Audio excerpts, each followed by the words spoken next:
Hello and welcome back to Houseplant 101. In this episode, I'll be talking about the importance of soil.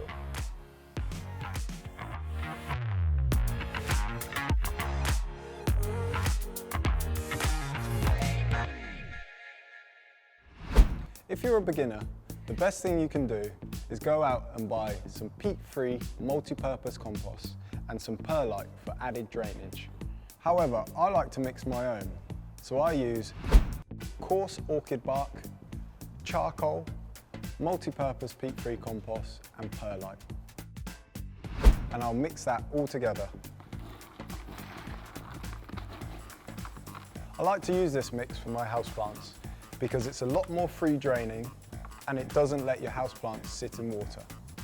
You're obviously fine to use any peat-free multi-purpose compost, but as your plant collection grows, you might want to use a more bespoke soil mix to tailor to your plant's needs.